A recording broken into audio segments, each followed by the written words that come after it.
touch.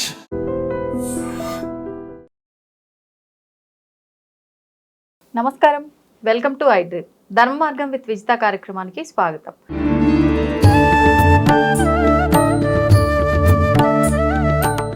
నమస్తే అండి. శ్రీమాత్రే నమః. మనకి ఇప్పుడు మహాలయ పక్షాలు ఆల్రెడీ ప్రారంభం అయిపోయాయి. Yeah. అయితే ఈ మహాలయ పక్షాల్లో 15 రోజులు ఆచరించలేని వారు ఆఖరిన మహాలయ అమావాస్య రోజున అయినా కూడా పెద్దలకి మనం ఏదో ఒక కార్యక్రమాలు చేసుకుంటే గనక వాళ్ళ ఆశీర్వాదం మన పైన ఉంటుంది. పితృదేవతల ఆశీర్వాదము, ఆ పితృశాపాలు ఇలాంటివన్నీ రాకుండా ఉంటాయని చెప్పి అంటూ ఉంటారు కదండి. మరి ఈ మహాలయ అమావాస్య రోజున మనం ఎటువంటి విధానాలు ఆచరించాలో వివరించండి. మంచి ప్రశ్న వేశారు. ఫస్ట్ ఆఫ్ ఆల్ ఏంటంటే మీరు అన్నారు ఆశీర్వాదం ఉంటుంది అని. ఆశీర్వాదం ఉండాలని చేయకూడదు, మన బాధ్యతగా చేయాలి. మన బాధ్యతగా మనం చేస్తే అప్పుడు వాళ్ళ ఆశీర్వాదం ఖచ్చితంగా ఉంటుంది. ఇప్పుడు ఎలా అంటే తల్లి అనే బాధ్యతతో మనం తల్లికి ఏదైనా తీసుకొచ్చి పెట్టామనుకోండి, ఆటోమేటిక్గా తను సంతోషిస్తుంది. అంతేగాని తను అంటే అక్కడ కాన్సెప్ట్ ఎప్పుడు కూడా మనం వాళ్ళకి మన బాధ్యతగా చేయాలి అనేది ఉండాలి. అవును. అట్లా ఏంటంటే ఫస్ట్ ఆఫ్ ఆల్ అమావాస్య రోజు ఎవరైతే చేస్తారో ఎనర్జీ మరింత ఎక్కువగా ఉంటుంది. మనకి దేవతలు పితృదేవతలు రెండు ఎనర్జీస్ ఇక్కడ పూర్తిగా. దేవతా ఎనర్జీ మన మీద ఒక రకంగా పనిచేస్తూ ఉంటుంది. మనం పూర్వజన్మలో చేసిన కర్మలు అందించేవి దేవతలు. మనకి ఇప్పుడు నడుస్తున్నటువంటి జీవితంలో ఏదైతే మనం నెగటివ్ ఎనర్జీ నుంచి బయటపడేసేటువంటి ఎనర్జీస్ ఏవైతే ఉంటాయో దట్ ఈస్ పితృదేవతాస్. అండ్ మన వంశ అభివృద్ధికి పితృదేవతలు తోడ్పడతారు. అయితే వాళ్ళు చేసేది అది. అలా అని అంటే ఇప్పుడు మనకి అమ్మ వండి పెడుతుంది కాబట్టి నేను చేస్తున్నాను, అమ్మ పలానా ఇది చేస్తుంది కాబట్టి అమ్మను ప్రేమిస్తున్నాం కాదు. అమ్మ కాబట్టి అమ్మను ప్రేమిస్తున్నాం. అంతేగాని అమ్మ నాకు చిన్నప్పటి నుంచి నాకు స్నానం పెట్టించిందండి, అన్నం టిఫిన్ తినిపించింది, స్కూల్ ఫీజులు కట్టింది, అందుకని నేను నాన్నను ప్రేమిస్తున్నాను, అమ్మను ప్రేమించిన అనం. ఆ బాండ్ రిలేషన్ నా తల్లి నా తండ్రి కాబట్టి నేను ప్రేమిస్తా, వాళ్ళు వాళ్ళ బాధ్యతగా వాళ్ళు చేస్తారు. అలాగే నా పితృదేవతలు కాబట్టి నేను వాళ్ళకి నా బాధ్యతగా భక్తితో శ్రద్ధతో చేస్తాను. శ్రాద్ధము అంటే శ్రద్ధగా చేసేటువంటిది, ఆ భావంతో చేయాలి. కాకపోతే ఇవన్నీ ఎందుకు చెప్తున్నాం అంటే అరే బాబు దాని రిజల్ట్ అది అని చెప్తున్నాం. నువ్వు తండ్రిని ఎందుకు ప్రేమించాలంటే అరే బాబు నీ తండ్రి రా, నీకు అన్నీ చూసుకునేది ఆయన అని ఎలా చెప్తున్నామో ఇక్కడ కూడా అలా చెప్తున్నాం. అంతేగాని భావన మాత్రం నీ తండ్రి అనే భావంతోనే అక్కడ చేయాలి అంటున్నాం. అది. అయితే ఈ అమావాస్య నాడు స్వయంపాకం ఇవ్వడము, పితృతర్పణాలు చేయడము, అండ్ అలాగే గోశాలకు వెళ్ళి గోవులకు తినిపించడము, ఇవన్నీ గోవులకి బెల్లము గ్రాసము తినిపించడం చేయాలి. అలాగే మరొక విషయం ఏంటంటే మరి ఇక్కడ ఉండము, వేరే ఎక్కడో కంట్రీస్లో ఉంటాం, అప్పుడు ఎలాగా అంటే శాస్త్రం ఏం చెప్పిందంటే అక్కడ ఉన్నటువంటి పేదవారికి నువ్వు ఏదైనా ఇవ్వగలిగితే నీకు పితృతర్పణాలు జస్ట్ నువ్వులు తీసుకొని తర్పణ వదిలినట్లయితే కూడా దాని ఫలితం 100% ఉంటుంది. అందులో ఎటువంటి సందేహం లేదు. అక్కడున్న వాళ్ళు ఇక్కడ బ్రాహ్మణుల చేత వాళ్ళ తరఫున ఏమైనా కార్యక్రమాలు చేయించవచ్చు. అయితే అసలు ఇక్కడ ఏంటంటే చాలా మందికి ఉన్న అపోహ ఏంటంటే ఏదో పెద్ద పెద్దగానే చేయాలి. శాస్త్రం ఏం చెప్తుంది, నీకు గనక ఏమీ లేవు, చాలా బేదరిగా అనుభవిస్తున్నావు, ఒక చెట్టును ఆలింగనం చేసుకొని నేనేం చేయలేకపోతున్నాను కన్నీరు కార్చినా వాళ్ళు స్పందిస్తారట. ఎలా అంటే ఇప్పుడు మీరు ఉన్నారు, మీరంటే ఎవరో సమ్ ఎక్స్పర్సన్ ఉన్నారు, వాళ్ళ పిల్లవాడు ఏదో అడిగాడు, అరే నేను కొనలేకపోయాను రా నీకు అని బాధపడితే పిల్లవాడు అంటే ఏం చేస్తారా, ఏం కాదు నాన్న, ఏమైపోయింది ఇంకోసారి కొనుక్కుందాం, ఫస్ట్ ఆ ఫీల్. అవును. అట్లా ఏంటంటే మనం అది చెయ్యాలని చెప్తుంది శాస్త్రం. అది. ఇక మరొక విషయం ఏంటంటే పితృదోషాలు అంటారు. అంటే సింహరాశి పాడైన వాళ్ళకి, అంటే వాళ్ళ రాశి సింహరాశి వాళ్ళని రూల్ లేదు, వాళ్ళ పర్సనల్ చార్ట్లో సింహం రాశిలో ఏదైనా పాపగ్రహాలు ఉన్నా, సూర్యుడు పాడైనా, 5, 9 స్థానాలు పాడైనా ఇది పితృదోషం కింద చెప్తారు. ఆ పితృదోషాలు ఉన్నప్పుడు వంశ అభివృద్ధులు జరగవు. అంటే అక్కడ ఎనర్జీ రావాల్సిన ఎనర్జీ రాలేదు. అందుకని ఇక్కడ చాలామంది ఏమిటంటే పితృదోషం ఉంది కానీ నేనేం చేయాలో అర్థం కావట్లేదు అంటారు. ఇక్కడ ఏమీ మనం పితృదోషాలను ఆయన భయపడ్డాం కదా, ఆ ఎనర్జీని పెంచుకోవడం ఎలా అంటే ఇప్పుడు మనం చూడండి, పలానా వైటమిన్ తగ్గింది, నువ్వు ఏడుస్తూ కూర్చుంటావా, వైటమిన్ తగ్గిందని టాబ్లెట్ వేసుకుంటున్నావా, ఇది కూడా అంతే. పలానా దోషం ఉంది అంటే దోషం ఉందని బాధపడ్డం కాదు, భయపడ్డం కాదు, దానికి సంబంధించిన ఎనర్జీని నువ్వు పెంచుకోవాలి. ఇది ముఖ్యంగా మనం అర్థం చేసుకోవాల్సిన అంశం. ఇప్పుడు ఆ రోజునే మనకి సూర్యగ్రహణం కూడా ఉంది అని చెప్పి అంటున్నారు. మరి ఆ గ్రహణ ప్రభావం ఎక్కడెక్కడ ఉంది, మన దగ్గర ఏమైనా ప్రభావం ఉందా, ఆ రోజున ఎటువంటి నియమాలు పాటించాలో అది కూడా వివరించారు. తప్పకుండా. ఈ సూర్యగ్రహణానికి ఈ 5 రాసుల వాళ్ళు మసి అనుకునేటువంటి టైటిల్స్ ఏం పెట్టక్కర్లేదు, ఎందుకంటే సూర్యగ్రహణం లేదు కాబట్టి మనకి. మనకి నిజంగా మీరు అలా చెప్తున్నారేమో అనుకున్నా. ఓకే.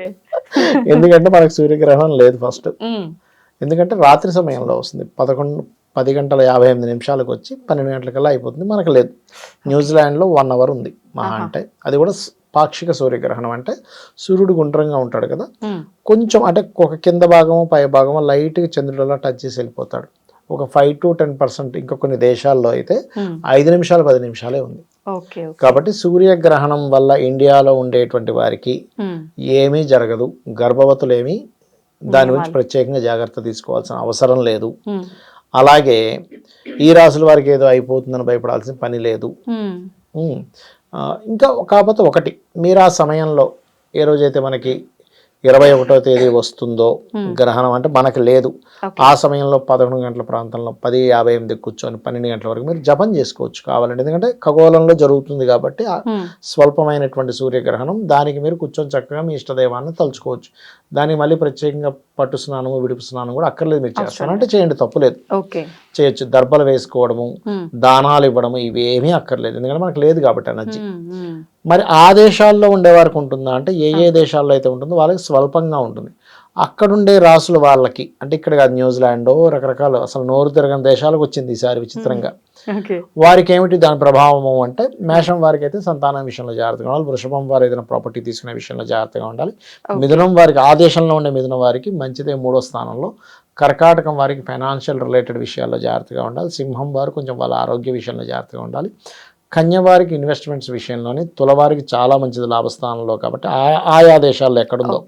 వృశ్చికం వారికి వృత్తిపరమైనటువంటి యోగం ఇస్తుంది, వృత్తి లాభపరమైన యోగాలు ఇస్తాయి. అదేవిధంగా ధనస్సు వారికి కనుక చూసుకున్నట్లయితే కొంచెం పెద్ద మొత్తంలో మనీ ట్రాన్సాక్షన్స్ విషయంలో కొంత జాగ్రత్తగా ఉండాలి, బట్ స్వల్పమే ఇదంతా కూడా. మకరం వారికి కొంచెం లాంగ్ జర్నీ చేసేటప్పుడు లేదా అగ్ని ప్రమాదాలు, అగ్ని సంబంధించిన విషయాల్లో కొంత జాగ్రత్తగా ఉండాలి. ఇక కుంభం వారు వివాహ సంబంధించిన విషయాల్లోని, మీనం వారు అప్పులు ఇవ్వడం తీసుకునే విషయంలో జాగ్రత్తగా ఉండాలి. కానీ 6వ స్థానంలో గ్రహణం చాలా మంచిది.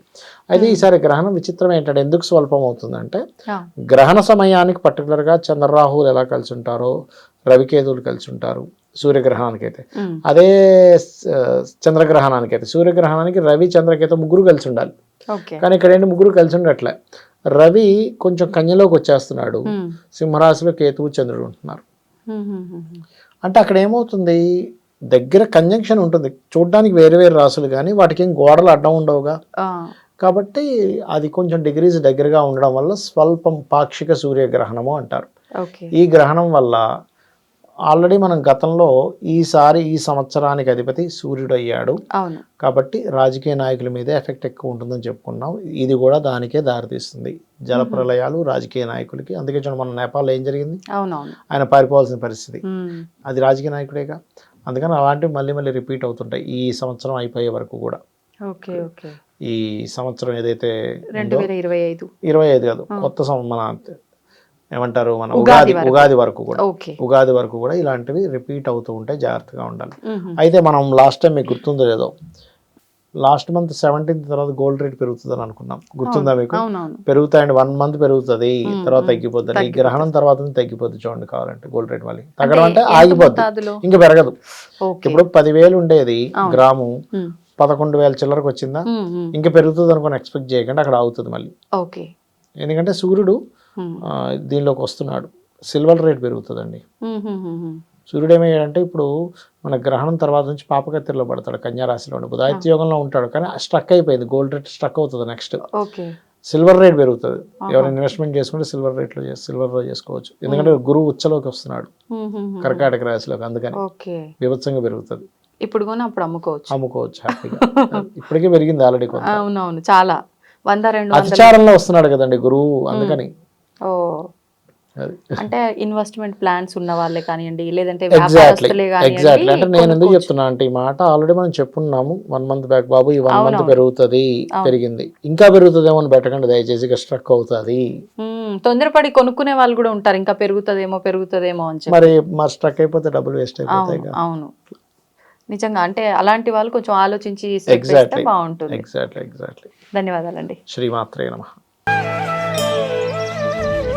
దీన్ని తవ్వండి, అవుతున్న శివలింగం. పరమాత్మకు జీవా సరే దాన్ని అట్లా కప్పేసేయండి, చూపించదండి. Krishna is there. మూర్తి పూజ కాదు, సాక్షాత్ బ్రజేంద్ర నందన భగవాన్ ఉన్నారు మూర్తిలో. ఏమీ ఆశించకుండా ఆరాధించే వాళ్ళు కూడా ఉన్నారా ప్రభుజీ? నిజమైన భక్తి అంటే మనకు తెలియదు కాబట్టి